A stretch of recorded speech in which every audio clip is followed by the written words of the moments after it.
Sunnah.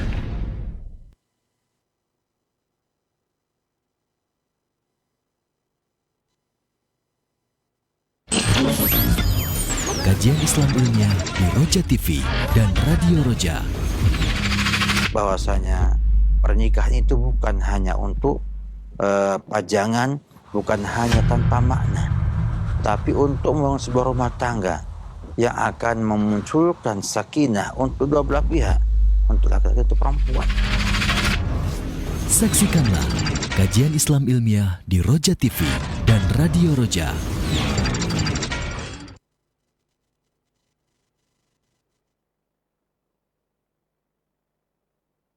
Assalamualaikum warahmatullahi wabarakatuh. Alhamdulillahi rabbil alamin, wassalatu wassalamu ala asrafil anbiya'i wal mursalin wa ala alihi wa ashabihi wa man tabi'ahum ihsanin ila yaumiddin, amma ba'd. Ikhwatal Islam rahimani wa rahimakumullah, sahabat Roja dimanapun Anda berada, alhamdulillah kita berjumpa kembali di kesempatan pagi hari ini di saluran tilawah Al-Quran dan kajian Islam TV dan juga Radio Roja, guna mengikuti bimbingan dan lanjutan pembahasan kitab Fiqhul Usrah, dan senantiasa lisan kita memuji seraya bersyukur pada Allah atas segala nikmat dan karunia yang telah Allah berikan pada kita semuanya. Salawat dan salam semoga terlimpahkan, tercurahkan kepada Nabi kita Nabi Muhammad SAW, untuk keluarganya, untuk para sahabatnya dan seluruh pengikutnya hingga akhir zaman nanti.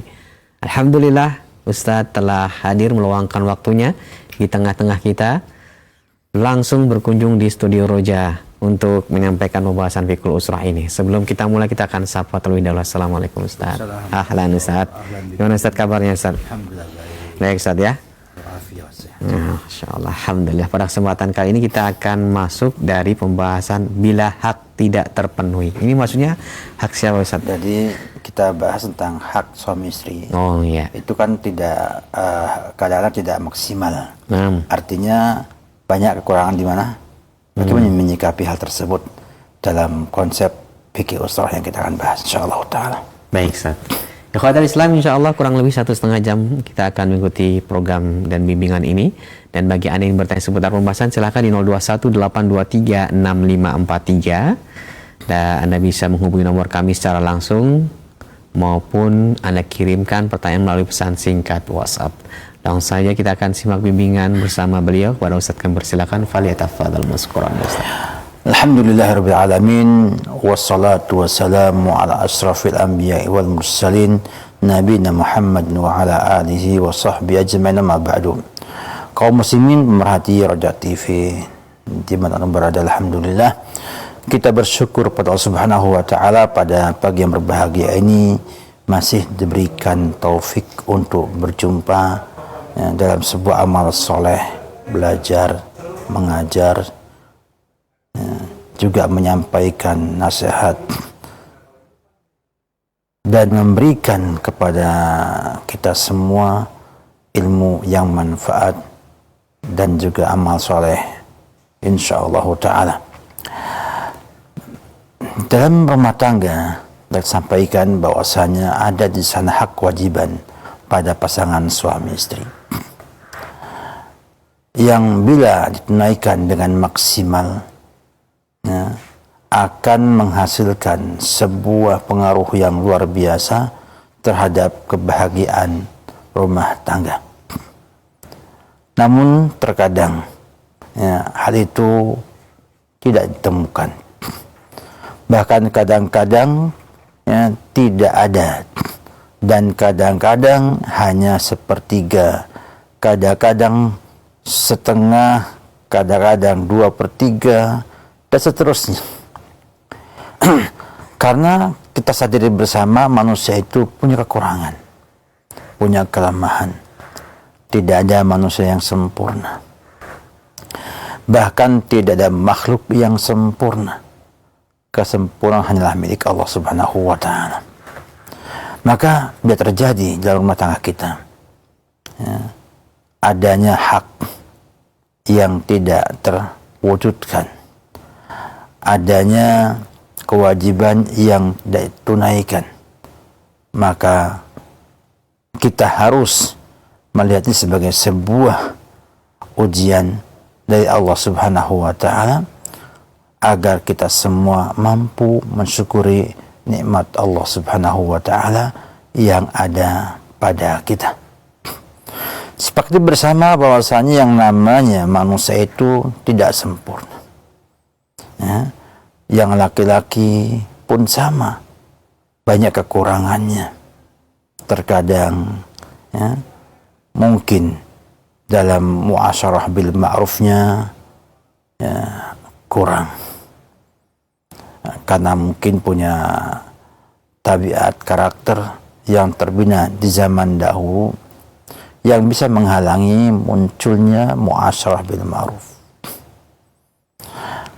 Dan kadang-kadang nafkahnya kurang atau bahkan tidak memberikan nafkah kepada sang istrinya, atau juga tidak mau mendidik istrinya, tidak mampu membekali istrinya dengan ilmu agama ya, yang merupakan sesuatu yang bisa mengawal sang istri untuk istiqamah di atas siratal mustaqim atau yang lain-lainnya. Demikian juga sang wanita bukanlah orang yang sempurna. Terkadang menjengkelkan, terkadang kurang baktinya kepada sang suami, kadang nggak taat sama suaminya, kadang juga tidak mampu memberikan hak-hak kepada sang suami dengan tepat, dengan benar, dengan maksimal. Ini semua adalah bagian daripada kehidupan kita, sehingga ada perasaan di sana tidak bahagia, perasaan tidak nyaman, dan lain sebagainya. Maka kita harus bisa menyikapi dengan benar agar tidak menjadi bom waktu yang menghancurkan. Para ulama rahimahullah ta'ala menyampaikan kepada kita banyak nasihat tentang hal ini. Di antaranya kita harus menyadari pasangan kita adalah rezekinya Allah Subhanahu wa taala.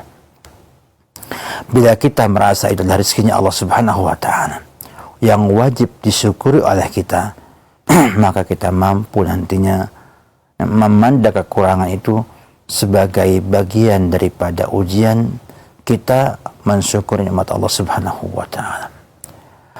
Mampukah kita bersyukur kepada Allah dengan pasangan yang dimiliki tersebut,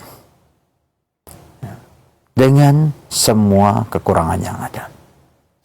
Maka wajib bagi seorang muslim, baik itu sebagai suami ataupun muslimah sebagai istri, untuk memahami hal ini, bahwa pasangan adalah jodohnya dia yang Allah anugerahkan kepada dia sebagai bagian daripada ia menyempurnakan separuh. Karena orang menikah itu telah menyempurnakan separuh, telah mengambil separuh dari agamanya, dan tinggal yastakmil nisfah, menyempurnakan yang separuhnya lagi. Sehingga begitu kita dapatkan suami atau dapatkan istri, kita sudah menyelesaikan sebuah perjalanan ya, dalam agama ini dengan separuh agama.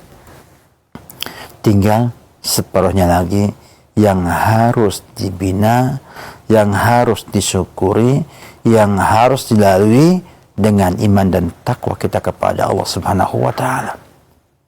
Maka yakinlah, dengan menikah itu artinya Anda sudah mendapatkan pasangan yang Allah anugerahkan sebagai rezeki untuk kita, untuk pasangan tersebut.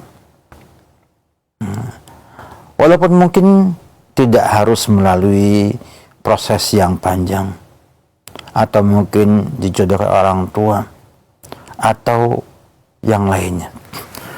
Yang jelas kita harus menyadari bahwasanya pasangan kita adalah rezeki yang Allah beri kepada kita semua. Nah, kalau kita melakukan demikian, maka kita harus bersyukur. Ya. Dengan bagaimana? Dengan ya, lebih mencintai Allah Subhanahu wa taala. Ya. Kemudian juga mengakui sebagai anugerah Allah Subhanahu wa taala, memuji Allah dan mengajak pasangannya untuk taat kepada Allah Subhanahu wa taala. Karena hanya dengan takwalah kita bisa membangun rumah tangga yang kuat, yang kokoh, yang dinamis dan harmonis. Artinya bergerak, semakin baik dan semakin baik lagi. Demikian juga dengan kita mensyukuri juga, kita harus mau memaafkan kekurangan yang ada tersebut. Namanya taghaful, tidak ngitung-ngitung kesalahan pasangannya. Sebab kalau kita semua menghitung kesalahan pasangan kita, maka akan muncul di sini sejumlah besar yang kita anggap kekurangan, yang kita anggap sesuatu yang tidak baik, sehingga akan menjadi kita semakin tidak puas dengan pasangan kita dan semakin merasa tidak nyaman dalam rumah tangganya. Kita harus menyadari itu semuanya, bahwa tidak ada yang sempurna di dunia ini, dan kita harus jadikan ketidaksempurnaannya sebagai sarana untuk menyempurnakan diri kita. Bisa demikian? Bisa. Misalnya kita punya suami miskin, tidak mampu memberikan kecukupan nafkah harta. Nah, ketika suami demikian keadaannya, misalnya di Jakarta mungkin butuh 10 juta per bulannya, suami hanya mampu memberi 5 juta, 6 juta. Maka tentunya secara hukum Islam dia belum mampu menafkahi istrinya dengan normal. Maka otomatis sang istri harus bisa menyikapi sebagai sebuah kelebihan untuk dirinya,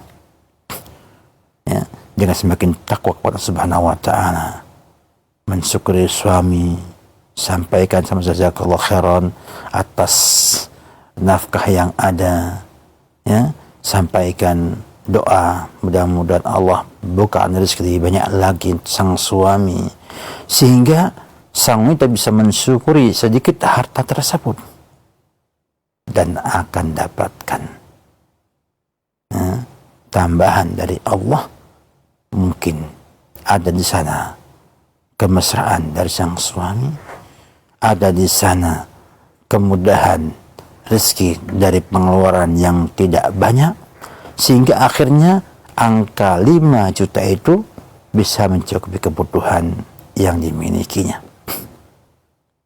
Maka perlu untuk melihat ini semua dengan kacamata iman kepada Allah Subhanahu wa taala. Sehingga otomatis kesabaran sang istri membuat ia berpahala karena ia sabar dengan yang ada tersebut. Dan ketika ia membuat senang suaminya, maka ia pun berpahala karena telah memberikan kebahagiaan di hati seorang mukmin, suaminya. Kemudian juga akan memberikan pada dia sebuah kemampuan lainnya untuk bisa mentaati suaminya, walaupun suaminya nggak mampu menaikkan kewajibannya dengan maksimal dengan standar yang ada di daerah tersebut. Sebaliknya, seorang suami ketika melihat kekurangan istrinya, ada akhlak yang tidak baik pada istrinya, tidak langsung membuangnya, namun menyadari itulah rezekinya Allah Subhanahu wa taala, dan itulah ladang pahala bagi dia. Misalnya dapatkan istri itu panjang lidahnya, sehingga menimbulkan ketidaknyamanan pada diri dia ketika di rumah. Datang ke rumah, duduk, mulai ceritanya panjang, kekurangannya banyak dan lain sebagainya. Maka kalau ia mensyukuri istrinya tersebut, dia akan bersabar dan mencari pahala dari sikap tingkah laku sang istri tersebut. Dan ingat dengan hadis Nabi SAW, la yafruku mu'minun mu'minatan idza ya, kariha an khuluqin radiya an akhar. Ya. Janganlah mukmin suami itu membenci istrinya, tidak suka dengan istrinya, ya, mencela istrinya. Kenapa? Karena kadang dia itu membenci satu akhlak dan ada yang lain lebih yang buat dia ridha. Artinya kita melihat sisi yang baik dari sang istri dan taghaful, dan kita nggak hitung-hitung sisi jeleknya, dengan terus memberikan pembinaan dengan kelembutan, dengan kasih sayang kepada sang istri, sampai Allah robah nantinya menjadi wanita yang luar biasa baik dan solehat. Karena kadang-kadang Allah uji dengan ujian itu untuk melihat kehebatan kita, iman kita, dan kejujuran kita.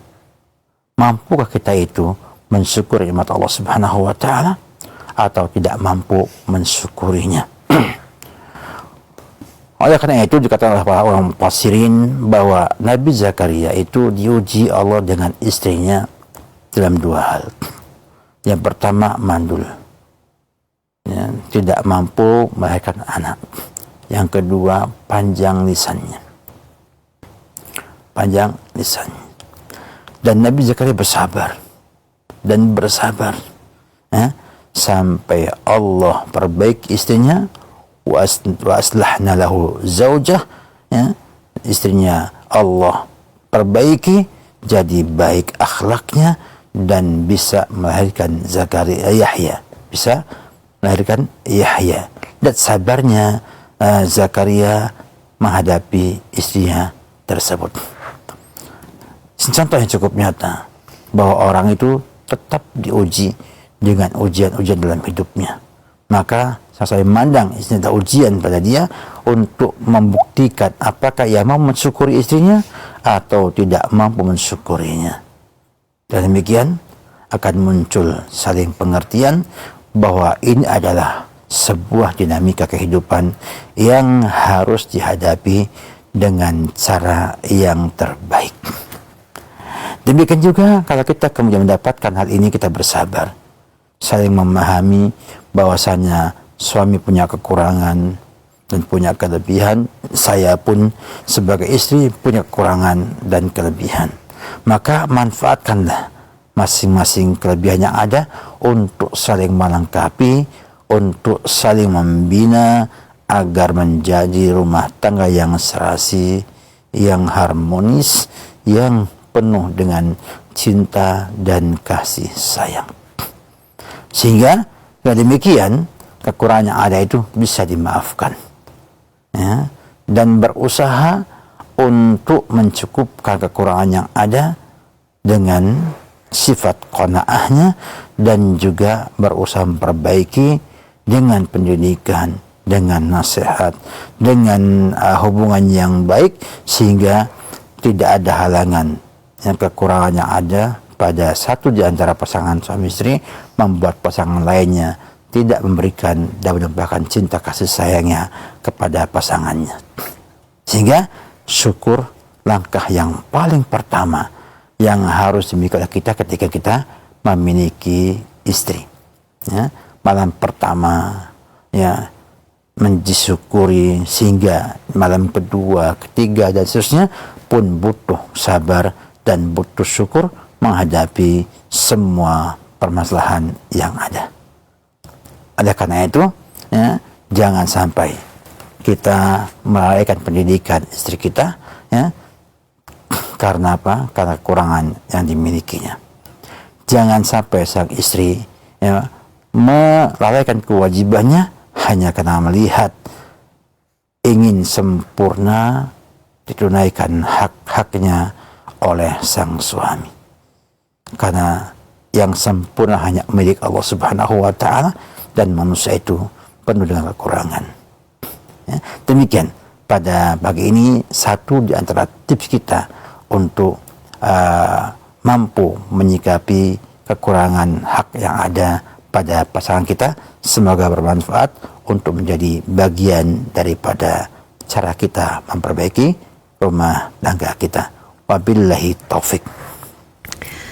Baik Ustaz, barakallahu fikum, terima kasih atas bimbingan dan pelajaran telah disampaikan khususnya di kesempatan pagi hari ini. Semoga dapat memberikan tambahan ilmu dan kebermanfaatan untuk kita semuanya, khususnya dalam kita berkomunikasi dan membina sebuah biduk rumah tangga. Dan berikut ini kami berikan kesempatan untuk Anda yang bertanya seputar pembahasan. Silahkan langsung bisa menghubungi nomor kami, baik itu via telepon maupun pesan singkat WhatsApp di 0218236543. Kami persilahkan untuk yang pertama. Halo, silahkan. Belum terhubung Ustaz. Kami akan bacakan pertanyaan yang masuk. Assalamualaikum warahmatullahi wabarakatuh Ustaz. Izin bertanya Ustaz tentang kebiasaan anak kami yang berusia 16 tahun dan masih di pondok. Bagaimana cara kita mengkomunikasikannya Ustaz untuk dia itu tidak berlama-lama di kamar mandi, karena katanya untuk menghilangkan was-was dalam beristinja dan mandi dia lama-lama di kamar mandi. Nah, bagaimana cara kita menasihatinya, mengkomunikasikan dengan dia, dan apa ada doa agar anak kita ada perubahan dan kebaikan? Karena saya sering memarahinya. Silakan. Langkah pertama sebetulnya kita harus sampaikan berkenaan dengan hal ini adalah kita harus memahami dulu apa yang menjadi masalah pada anak tersebut. Ketika ia lama-lama di WC, ya, mandinya lama dan lain sebagainya, pastikan itu ya, harus kita ketahui bersama. Kalau misalnya adalah was-was sebagai sebab lama-lamanya anak tersebut, ya, maka kita harus aplikasikan ini dalam bentuk yang nyata. Melatih ia punya keyakinan. Ya. Artinya harus disampaikan kepada dia ilmu, ya, pengajaran, informasi yang nanti membuat ia yakin bahwa ia sudah sah. Yakin kalau ia sudah sempurna. Contohnya was-was. Ya. Ketika ia mendapatkan kenyataan, ya, ia kalau wudhu ulang berkali-kali karena khawatir tidak sah, ya, maka wajib bagi orang tua untuk mengajarinya cara yang sah, sehingga ketika ia sudah mantap bahwa ia lakukan A, B, C, D, E, F yang sah tersebut, ia akan hilang keraguannya. Karena was-was itu asalnya adalah keraguan yang diseret oleh iblis dan syaitan untuk menjerumuskan manusia dalam hal-hal yang negatif. Ya. Kalau misalnya ia mandang misalnya was-wasnya itu karena takut najis masih ada, sehingga ia mandi lagi sampai bersih dan masih merasa tidak cukup karena masih ada khawatir ada najis yang belum bersih, maka diajarkanlah di sana bahwa najis itu bila sudah tidak ada zatnya, dalam artian baunya enggak bau najis, warnanya bukan warna najis, dan rasanya bukan najis, maka apa? Sudah tidak ada najisnya. Jadi dipahamkan dengan ilmu sehingga dia yakin bahwasanya tidak ada najis yang nempel di tubuhnya. Sehingga asyak ini ataupun was-was ini itu dilawan dengan ilmu dan yakin. Sebab orang yang yakin sholatnya sah, dia nggak akan berpikir ulang. Nah, sehingga didapatkan di kalangan kita orang yang sholat takbir sampai berkali-kali sampai imamnya ruku baru selesai takbirnya. Kenapa? Karena takut niatnya nggak khusyuk, niatnya nggak pas. Maka diajarkanlah bagaimana konsep niat dalam Islam. Sehingga ketika dia Allahu Akbar, itu sudah ada dalam hatinya sedang mau sholat maghrib, sholat duhur, atau sholat asar, dan seterusnya. Sehingga tanpa dilafadzkan pun sudah sah.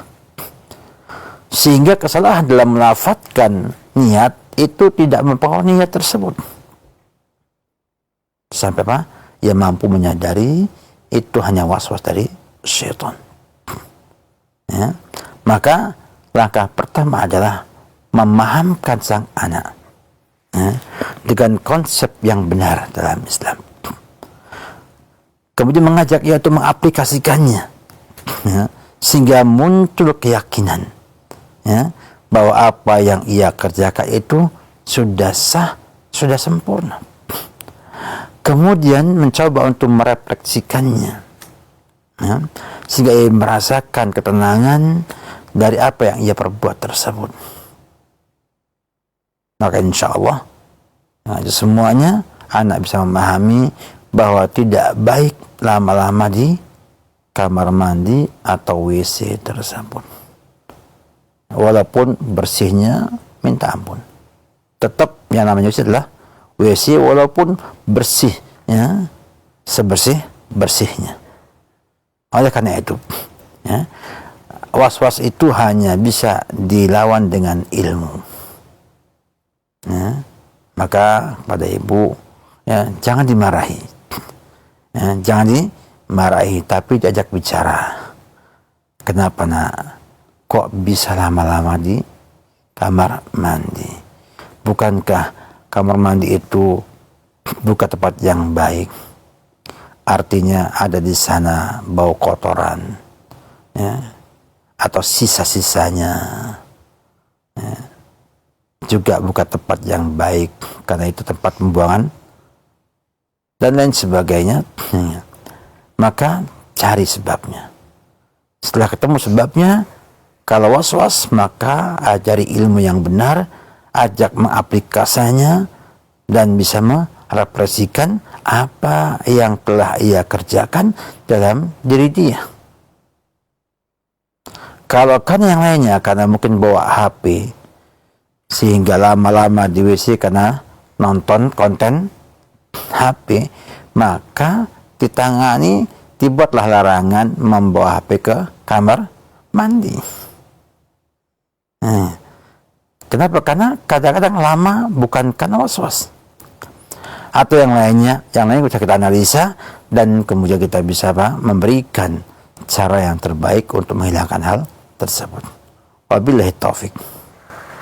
Baik, saya terima kasih atas jawaban dan nasihatnya untuk yang bertanya khususnya dan kita semuanya yang menyimak pada kesempatan kali ini. Berikut kami bacakan pertanyaan dari hamba Allah, seorang ibu di Bogor.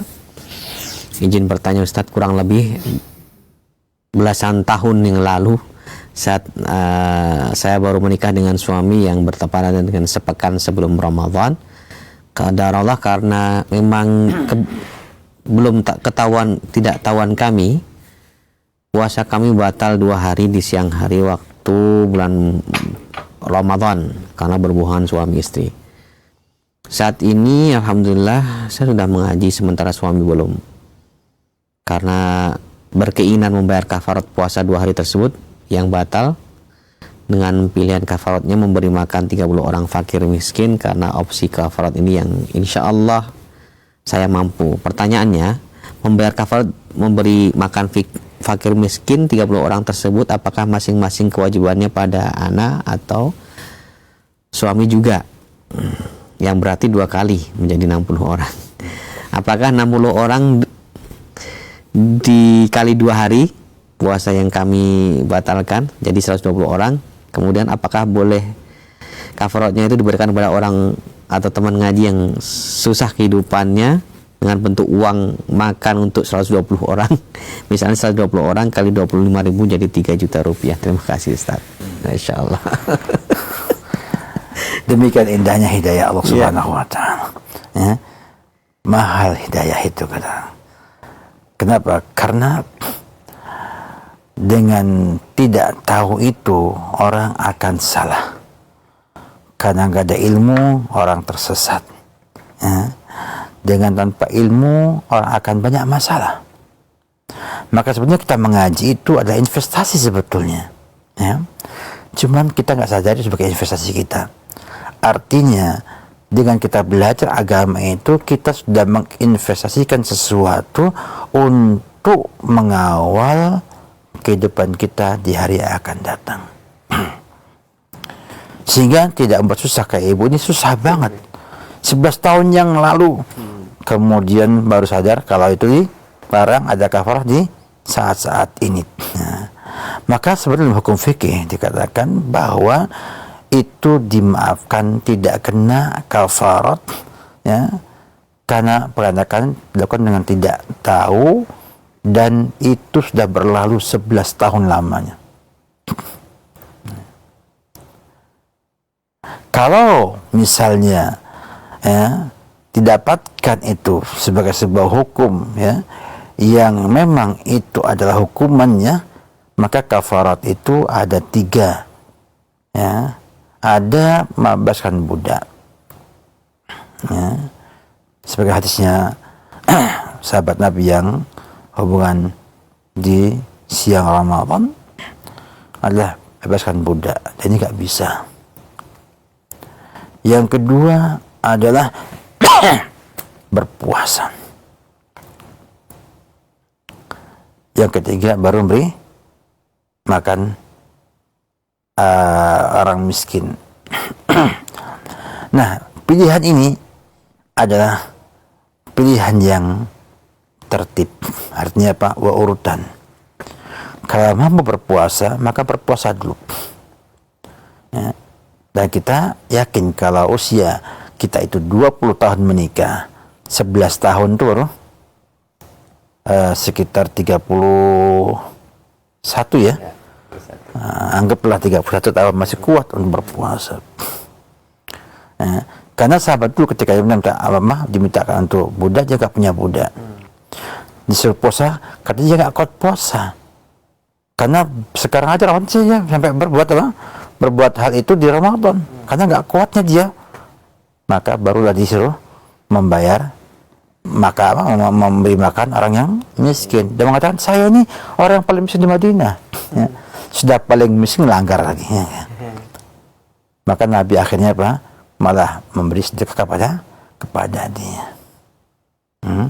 Maka hukumannya pada asalnya adalah dengan puasa dulu baru memberi makan. Kalau nggak kuat puasa baru memberi makan. Ini kalau diterapkan hukumnya dengan benar sesuai dengan ketentuan fikih yang ada. Yang jelas, wallahu a'lam bishawab, ya, perbuatan telah lalu karena tidak tahu hukumnya, ya, maka Allah maafkan dengan taubat dari kita semuanya.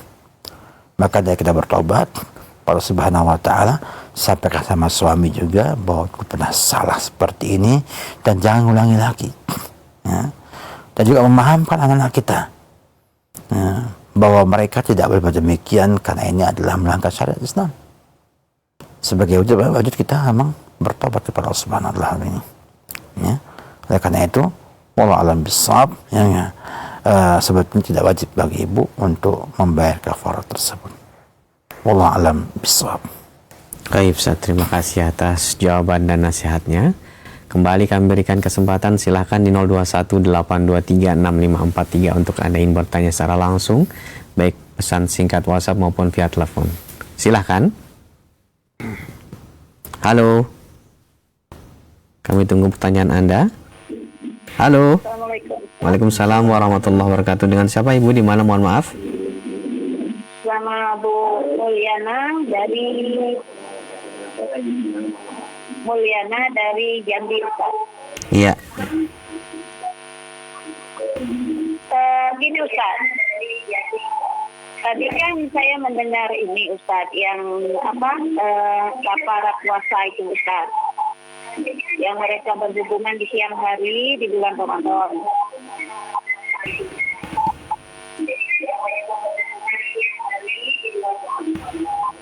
Nah, pertanyaan gini Ustaz, boleh nggak membayar puasa itu tidak berturut-turut? Misalnya hari ini puasa, besok tidak.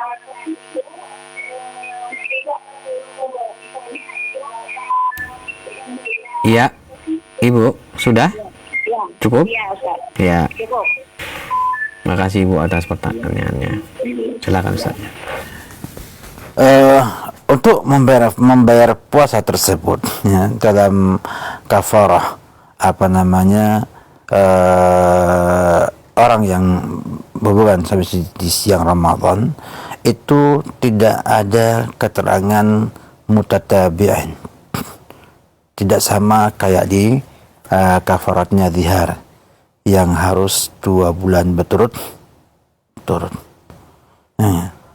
Selama itu tidak ada kaitannya dengan harus berturut, maka tidak harus berturut-turut. Ya. Demikian juga tadi disampaikan tentang memberi makan, ya, itu dengan kafarah adalah memberi makan, tidak bisa diganti dengan uang. Ya. Saya belum sampaikan tadi yang pertama tadi. Jadi kita berikan makanan. Karena beri makan orang miskin, ia dengan apa? Dengan makanan. Dan Nabi pun demikian juga, memberikan kepada sahabat itu makanan. Ya. Oleh karena itu, orang yang kena kafarah ini, bab kafarah lebih sempit dari yang lain-lainnya. Ya. Jadi, kalau dikatakan memberi makan, maka dia memberi makanan. Artinya minta orang lain untuk membuatkan makanan dengan uang yang ada tersebut. Saat dikasih uang untuk keluar selanjaran uang, itu bisa jadi tidak dipakai untuk makan, tapi untuk yang lain-lainnya. Padahal kafarah itu ya dengan memberi makan orang yang miskin. Karena itu hendaknya jangan berupa uang kontan cash dalam hal ini. Tetap memberi bahan makanan, bisa beras atau nasi yang sudah matang untuk mereka yang miskin sebagai kafarah daripada kafarah jima fi nahari Ramadan. Wallahu a'lam bishawab. Baik, terima kasih atas jawaban dan nasihatnya. Berikutnya kami berikan kesempatan kembali, silakan untuk menghubungi nomor kami di 0218236543. Halo. Halo. Kami akan coba untuk sampaikan pertanyaan. Ustadz, mohon nasihatnya. Kami bekerja di perantauan. Kami belum punya rumah sendiri dan masih kontrak. Suami ada rencana mau ngambil perumahan dan dibayar dengan cara dicicil.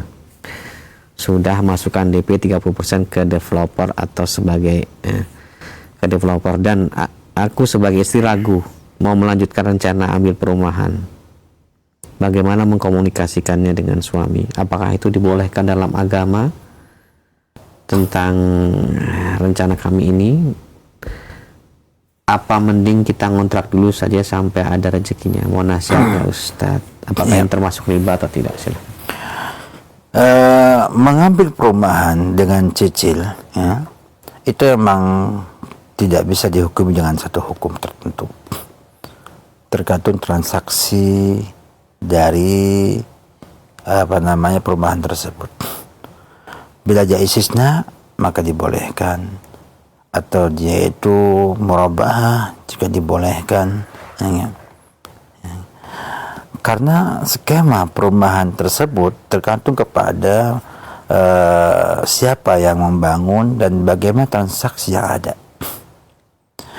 Alhamdulillah saat ini sudah banyak perumahan-perumahan menggunakan skema syariah, baik yang menggunakan perbankan syariat atau tidak.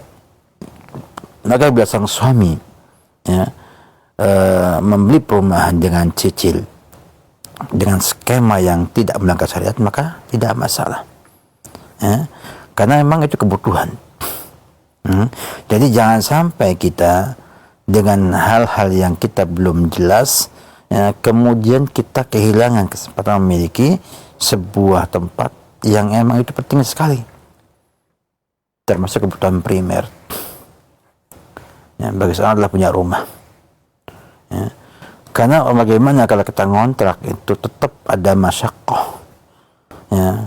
Tiap tahun naik harganya, tiap tahun harus pindah kadang-kadang karena harganya terlalu mahal dan lain sebagainya. Kita ketahui untuk pindah-pindah bukan hal yang mudah.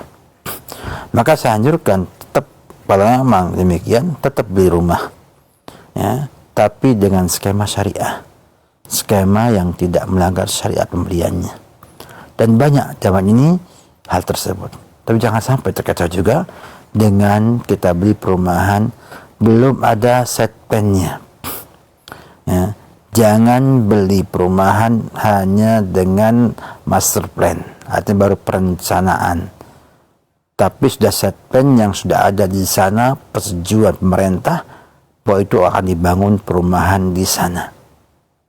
Sebab banyak resiko, ya, di perumahan tersebut adanya penyimpangan-penyimpangan. Sudah kita beli, terakhir nggak ada rumahnya, nggak ada tanahnya.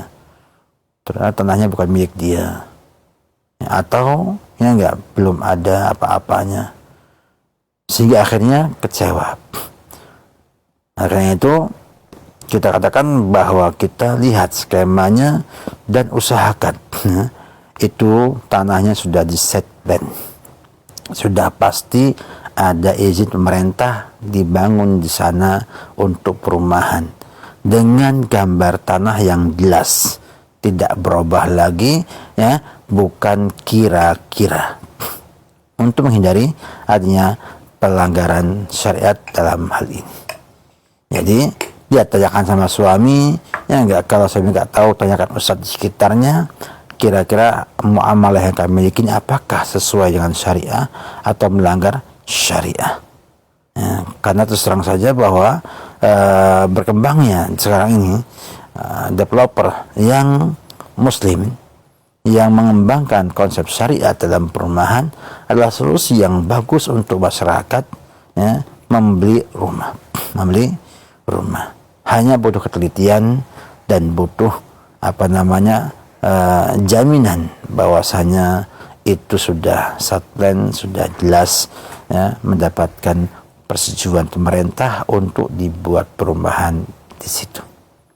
Carilah, ya, developer yang betul-betul punya ketakwaan kepada Allah Subhanahu wa taala sehingga tidak akan berbuat macam-macam dengan Anda dan suami Anda, karena mempunyai rumah adalah sebuah impian yang indah pada setiap keluarga yang ada. Jangan kita hancurkan mimpi kita dengan sikap tergesa-gesa dan teledor, serta bodoh, ya, sehingga akhirnya mimpinya habis, uangnya hilang, rumahnya tidak ada. Wallahu alam bissawab. Baik, berikutnya kami bacakan dari seorang ibu di Bekasi yang bertanya, Ustadz, bagaimana kalau yang buruk akhlaknya adalah sang suami, ketika ditegur kesalahannya atau hal-hal yang bersifat yang saya tidak sukai, dengan cara baik-baik malah akhirnya ribut, cekcok, dan saling mendiamkan. Sebetulnya tidak ada yang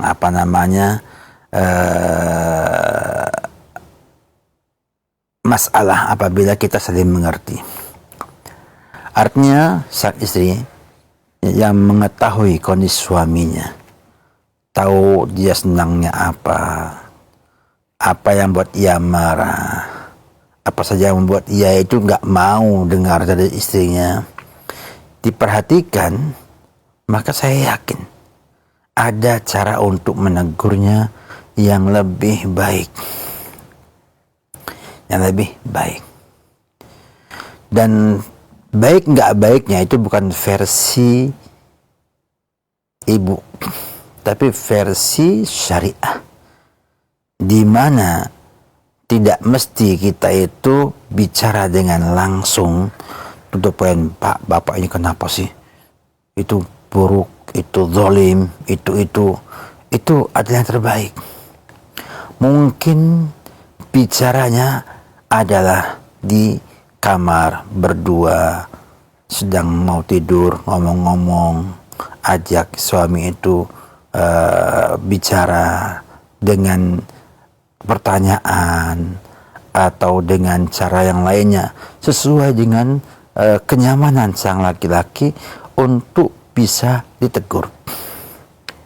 Kemudian setelah ditegur, dia sadar, jangan tuntut lagi lebih.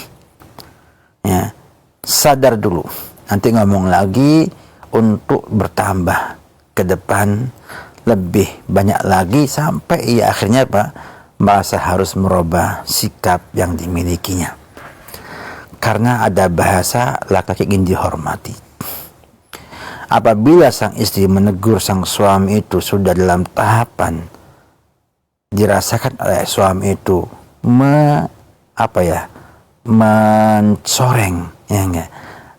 kata hormat, artinya merasa nggak dihormati oleh sang istri, biasanya sang suami itu akan menolak. Ya. Maka sang istri pun harus mengerti itu. Maka banyak nasihatnya para ulama dahulu kepada para putrinya ketika mau menikah untuk mengenal apa yang disukai oleh suaminya dan apa yang tidak disukai oleh suaminya. Kenapa demikian? Untuk bisa menyesuaikan agar jangan sampai terpicu sumbu kemarahannya. Kita tahu misalnya suami itu paling nggak suka pulang kantor, ya, belum lepas sepatu, belum lepas bajunya, sudah ditegur.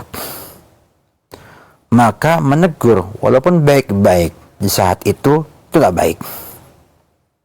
Ya. Atau suami itu ya nggak senengnya kalau pulang itu ngopi misalnya. Mungkin sambil ngopi ajak ngobrol, santai, ya nggak, sambil makan pisang goreng misalnya. Kemudian ngomong, Pak, bagaimana kalau orang begini, mungkin dengan cara mutar ya, ada gini, itu baik nggak Pak bagi kita semua, bagi kita semua.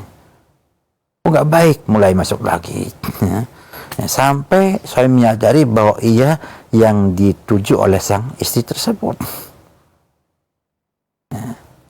Dan ketika berakhlak mulia sang istri, kelembutan bicara sang istri, dan niat istri yang demikian bagus, cinta yang demikian mendalam pada sang suami akan tergerak untuk merubah sikap yang ada.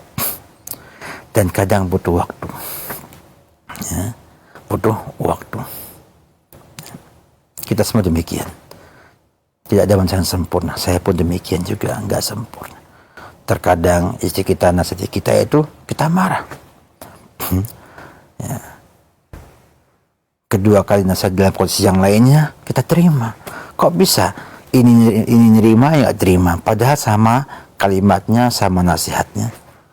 Mungkin karena kondisi ya, hati, karena kondisi suasana, atau juga karena waktu itu sang suami sedang senang untuk mendengarkan celoteh ataupun ceritanya sang istri.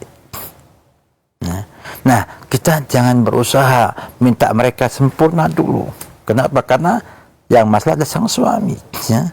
Sang istri harus menyadari ini suami sedang bermasalah, harus dibantu bagaimana supaya tidak bermasalah lagi.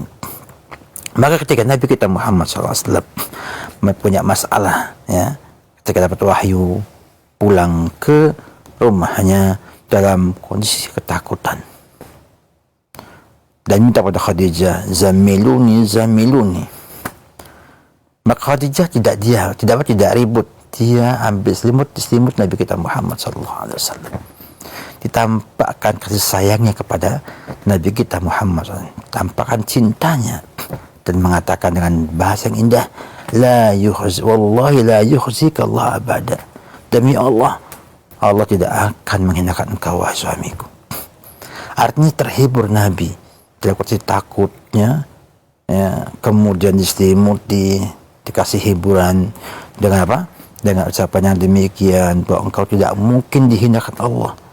Engkau itu orang yang selalu membela kebenaran, membantu orang enggak punya, memuliakan tamu-tamu.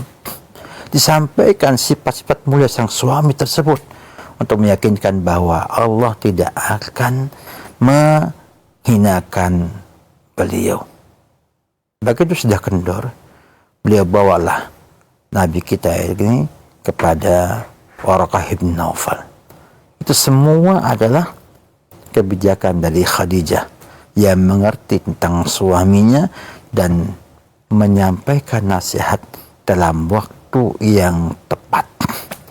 Maka Nabi yang butuh untuk mencurhatkan, untuk mengerti, untuk mengetahui apakah ini kebaikan ataupun keburukan, maka semangat untuk daripada orang yang alim, orang yang ahli agama waktu itu, Waraqah bin Naufal yang menerjemahkan Injil dari bahasa Ibrani ke bahasa Arab bisa, kemudian menyampaikan ini namus, inilah malaikat yang ketemu menemui Musa alaihissalam, dan kamu pasti akan diusir oleh kaum kamu, dan kalau saya masih hidup saya akan bantu kamu, saya bela kamu dalam pembelaan yang luar biasa. Maka akhirnya sang suami ini, yaitu Muhammad SAW, menjadi selesai permasalahannya. Jadi itu adalah sebuah pelajaran bagi kita semuanya, bahwa menghadapi suami itu tidak sama menghadapi anak-anak, tidak sama menghadapi teman-teman yang ada. Maka harus ada di sana upaya untuk membuat ia tidak tersentuh kehormatannya oleh nasihat sang istri.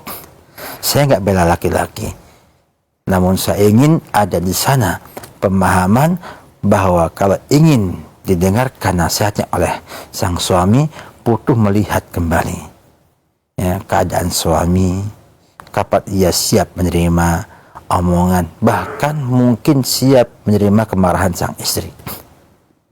Sehingga kalau marahnya pada waktunya, sang suami akan menerima sebagai sebuah teguran untuk ia berubah.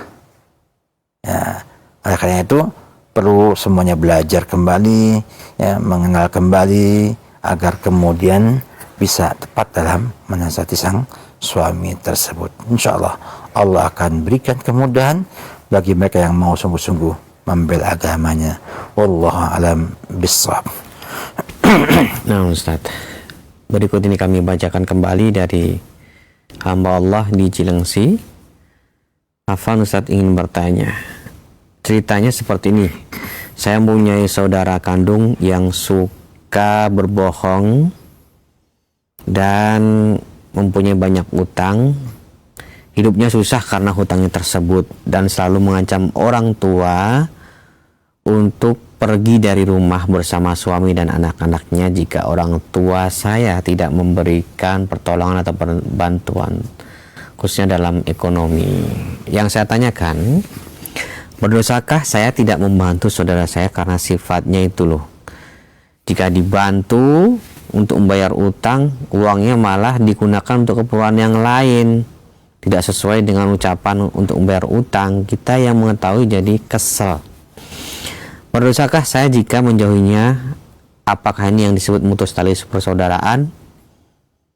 Bagaimana sikap orang tua seharusnya menyikapi anaknya yang seperti ini, atau seorang simbah khawatir dengan cucunya kalau tidak nanti diberikan bantuan, nanti cucu-cucunya jadi menderita. Syukur Ustaz atas nasihatnya. Silakan.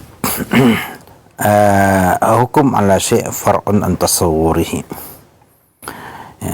Jadi saya lihat sini banyak kesalahan ada pada sikap-sikap orang yang terkait dalam peristiwa tersebut. Yang pertama adalah sang bapak. Dia itu ternyata sudah diketahui kelemahannya oleh sang anak. Anak faham bahwa kakeknya, bapaknya dia ini itu khawatir dengan cucunya. Maka dimanfaatkanlah cucunya untuk menggulkan apa yang dia inginkan. Dan berhasil. Nah, ketika dia berhasil, otomatis yang lainnya pun akan mudah untuk ditundukkan. Sebab ketika Anda tidak mau bantu, maka bapaknya ngomong, tolong dong dibantu. Kita nggak punya lagi kemampuan untuk menolak kemauan orang tua tersebut. Maka pertama robah, sang bapak. Sampaikan bahwa anak bapak tidak akan menderita. Cucu bapak akan menderita. Justru dengan kita mengikuti maunya sang bapak, sang laki-laki itu, saudara-saudara itu malah akan membuat menderita anak istrinya. Dibuatkan terbalik, ya enggak? Bahwa kalau dia membantu, ya enggak, itu malah akan membuat anaknya itu tidak sadar, tidak tobat, dan beresiko cucunya akan hancur oleh bapak tersebut. Bukan kekhawatiran nanti akan dibawa oleh bapaknya dan terlantar di sana.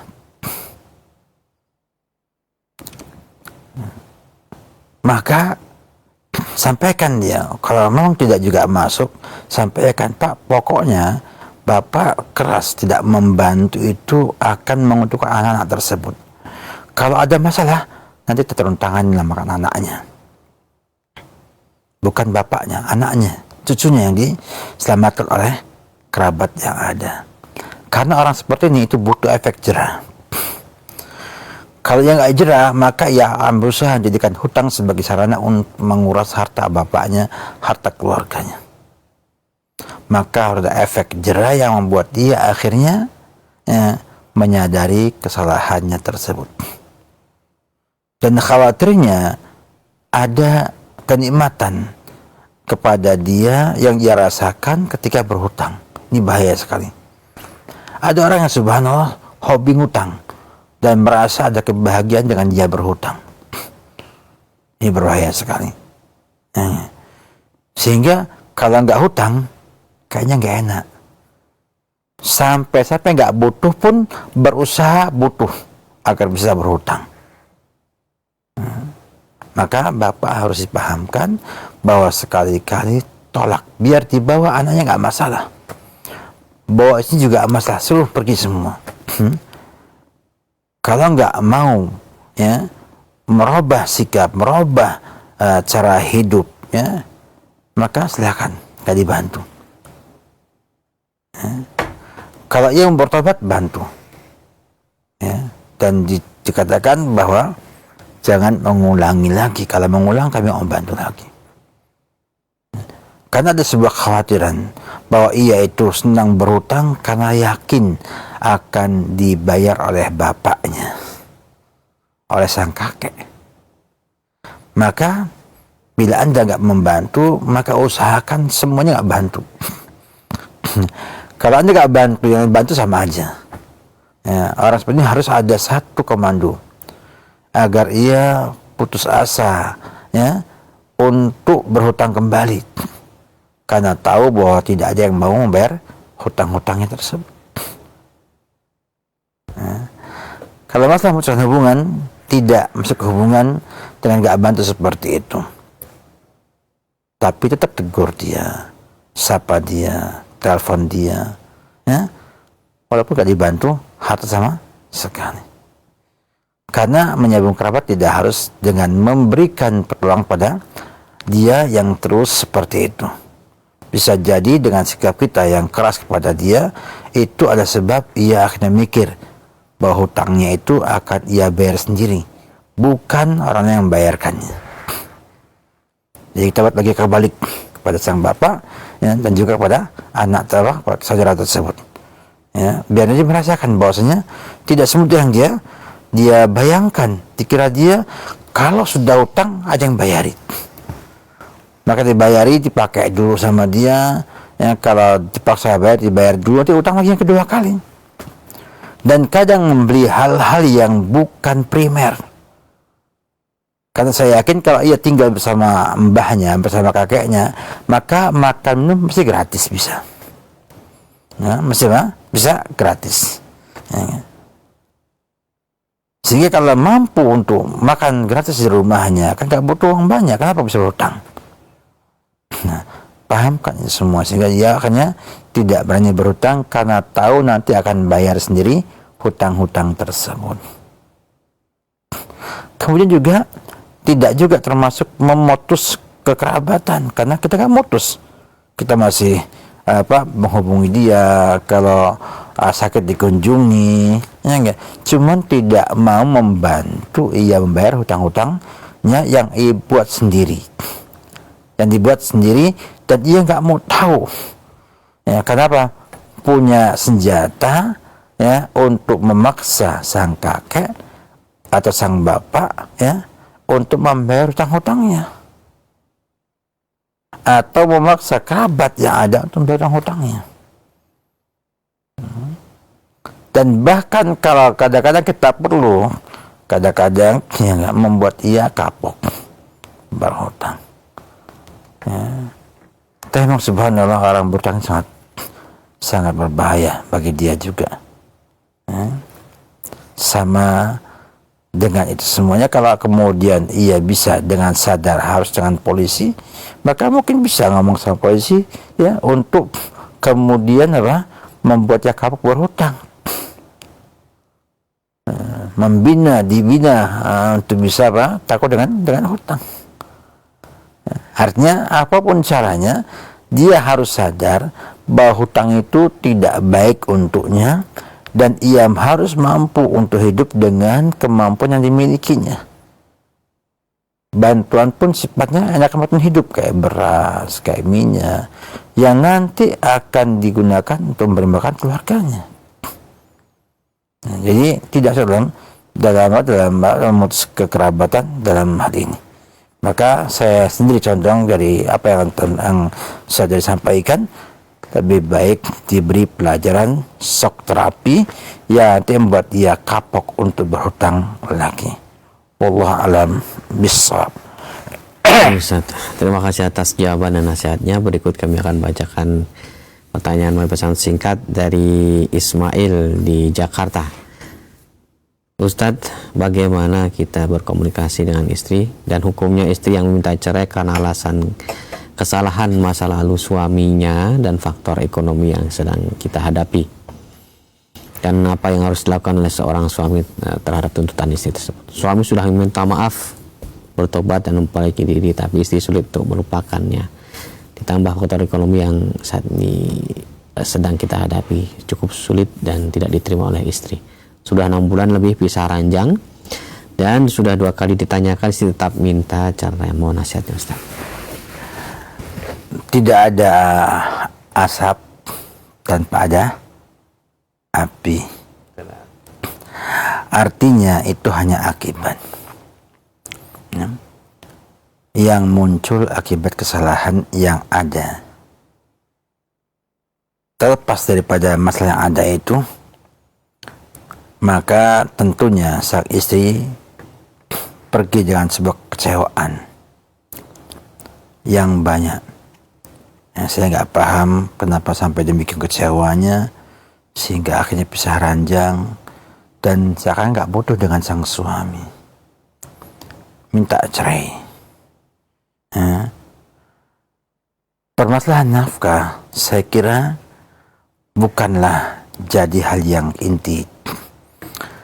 Karena dari yang sampaikan, ketidakmampuan ekonomi itu bukan baru sekarang, bukan baru setengah tahun ini kan gitu. Ada sebelumnya. Mestinya bila sebelumnya karena kekurangan ekonomi itu, tentunya sang suami istri akan minta cerai sejak dulu kala. Sejak Anda nggak punya uang yang cukup tersebut. Ya. Mungkin ada faktor lainnya.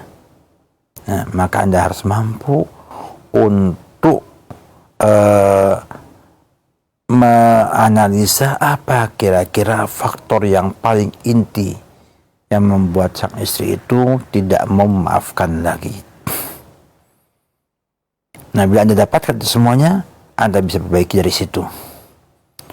Dan tidak harus diucapkan. Bahkan dengan pembuktian lebih efektif. Orang sedang benci, sedang marah, ya, maka biasanya itu tidak bisa disampaikan dengan lisan, tapi lebih mengena dengan perbuatan. Nah, Kalau kita salahnya adalah karena kita tidak menunaikan hak-haknya, maka buktikan sekarang bahwa Anda berusaha semaksimal mungkin untuk menunaikan hak-haknya dia. Tanpa perlu ada sambutan dari dia, terima kasih, dan lain-lain sebagainya. Sudah, kerjakan saja yang jadi kewajiban Anda kepada sang istri, tunaikan dengan baik. Maka jangan sadar bahwa suaminya sudah sungguh-sungguh mau memperbaiki diri ya untuk bisa bergabung kembali. Kalau Anda sering misalnya janji tinggal janji, ya, sebagaimana kita kenal ya, banyak di mana-mana orang itu janji taubat, ulangi lagi, taubat, ngulangi lagi, taubat, ngulangi lagi berkali-kali. Tentunya dibuktikan dengan sebuah amalan yang sederhana, yaitu Anda betul-betul tampak sebagai orang yang sudah bertobat, taubat nasuha. Maka insya Allah bila istri masih mengharapkan untuk berkumpul ya, dengan Anda akan berkumpul kembali dengan izin Allah Subhanahu wa Ta'ala. Dan saya lihat dia bukan butuh taubat lisannya Anda, dia butuh pembuktian Anda orang yang bagaimana. Ini banyak terjadi, jadi di rumah tangga sang istri nggak memaafkan karena ia belum bisa nyaman, belum percaya dengan suami. Walaupun suami menangis, suami menampakkan tobatnya dan lain sebagainya. Butuh waktu untuk membuktikan itu semuanya. Dan Anda harusnya setengah tahun adalah waktu yang sangat lama yang cocok untuk bisa membuktikan bahwa ada suami yang baik untuk sang istri tersebut. Nah, bila kemudian Anda nggak mampu, ya, maka Anda harus berlapang dada, mencari yang terbaik, apakah menceraikannya yang terbaik, ya, atau memperbaiki hubungan yang baik dengannya. Kasihan bila ia kemudian berpisah ranjang, bahkan pisah rumah dengan sang suaminya berbulan-bulan, ya, bisa berbahaya bagi dia. Ya. Bagi zaman sekarang, zaman medsos ya, zaman orang bisa tembus ke rumah kita tanpa harus orangnya datang, berbahaya sekali. Ya. Dan kadang orang kecewa itu bersikap kontraproduktif, ya, atau pengen balas dendam, pengen menghilangkan yang ada, ya. Dan ada orang yang subhanallah kadang-kadang memang mampu memberi opini bahwa ia yang terbaik untuk dia. Akhirnya timbul perselingkuhan dan lain sebagainya. Maka buktikanlah pada mereka, pada istri Anda orang yang sudah bertobat, tobat nasuha dengan sikap yang benar kepadanya. Ada insya Allah bila sudah dia memahami Anda sudah bertobat dengan baik, kita lihat. Ya, kalau memang karena harta, maka baiknya Anda ceraikan saja. Ya, karena Anda butuh orang yang ikhlas nanti bersama Anda dalam keluarga Anda, yang bukan yang mencari uang di rumah tersebut, ya, karena akan sulit. Ya, orang itu nyari duit gak mungkin selesainya. Punya 2 miliar pengen 3 miliar, yang 5 pengen 6 miliar, dan seterusnya. Gak akan puas orang dengan harta. Maka bila Anda punya istri cinta harta ngalahkan lain-lainnya, maka lebih baik tinggalkan saja. Ya. Jadi kita harus demikian kondisinya. Jangan kita egois. Ya, mentang-mentang kita masih suka, kita nggak melihat maslahat yang ada untuk kedua belah pihak dalam hal ini. Jadi buktikan saja apa yang dia hukumi itu bisa terbukti Anda adalah orang yang sudah tidak lagi seperti itu. Ya. Kalau tidak, maka orang ketiga pun boleh untuk membantu mendamaikan antum berdua istri tersebut. Ini mungkin yang saya bisa pada antum semuanya. Kenapa? Karena permasalahan ini adalah kasus yang harusnya ya betul-betul diketahui secara detail agar mampu memberikan masukan untuk saudara bersikap yang terbaik dalam hal ini. Namun intinya adalah bahwa jangan biarkan masalah itu larut-larut sampai akhirnya besar dan susah diatasi. Coba ya, setiap ada masalah diselesaikan. Berikutnya adalah jadilah orang yang baik. Ya, dekatlah dengan yang Maha Kuasa.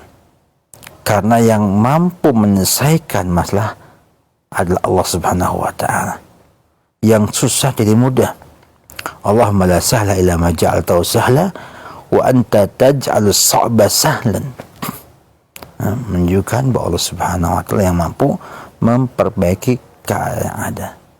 Dan jalankanlah ya, dengan evaluasi, introspeksi diri, mana yang kurang, perbaiki, sampai nanti Allah satukan kembali Anda dengan sang istri dan bisa berumah tangga dengan baik di dunia dan akhirat dan dapatkan kebahagiaan yang hakiki. Wabillahi taufik. Ustaz, terima kasih Ustaz atas kesediaannya untuk menjawab beberapa pertanyaan telah masuk. Semoga dapat menjadi kebermanfaatan dan kita bisa ambil faedahnya di kesempatan pagi hari ini. Sebelum kami akhiri, mohon Ustaz berikan ihtitam fadhil ya Ustaz. Yang jelas bahwa kita di dunia ini hidup penuh ujian. Yang diuji dengan yang mudah, dengan yang susah, senang dengan sedih, suka dengan duka. Maka pertama kali kita sikapi adalah dengan iman bahwa ini adalah ujian Allah Subhanahu wa taala untuk memperbaiki keadaan yang kita miliki. Maka cobalah memperbaiki hubungan dengan Allah, ya. Allah akan mudahkan urusan kita. In tansurullah yansurkum, dan juga wa may taqillaha yaj'al lahu makhraja. Maka mari kita tambah bertakwa sama Allah Subhanahu wa taala, mari kita tambah semangat ibadah kepada Allah Subhanahu wa taala, menyambung hubungan yang baik dengan Allah Subhanahu wa taala agar ketika kita butuh dengan Allah, Allah akan memberikan penyelesaian atas semua kebutuhan kita tersebut. Selamat kepada antum semuanya. Semoga Allah berikan ilmu yang manfaat semuanya dan dimudahkan untuk mengamalkannya dan menjaganya. Demikian syukur, terima kasih kepada teman-teman di Roja TV, Studio Roja yang telah membantu kita dalam acara ini, memandu kita dalam acara ini, dan semoga juga Allah berikan kepada para pengurusnya, orang yang membantunya, donaturnya, muslinya, keberkahan hidup dunia dan akhirat. Wabillahi taufik. Salam Muhammad wa ala alihi wa sahbihi wasallam. Jazakallahu khairan Ustaz. Barakallahu fikum. Terima kasih atas kesediaannya untuk hadir di studio kami dan menyampaikan lanjutan dan bimbingan dari program Fiqhul Usrah. Semoga dapat menghadirkan tambahan ilmu dan kebermanfaatan untuk kita semuanya, dan semoga Allah turunkan keberkahan dan taufiknya untuk kita semuanya. Ya khatul Islam rahimani wa rahimakumullah. Sahabat Roja dimanapun Anda berada, kami yang bertugas mohon pamit undur diri. Terima kasih atas kebersamaannya. Subhanakallahumma bihamdika asyhadu an la ilaha illa anta astaghfiruka wa atubu ilaik. Wassalamualaikum warahmatullahi wabarakatuh.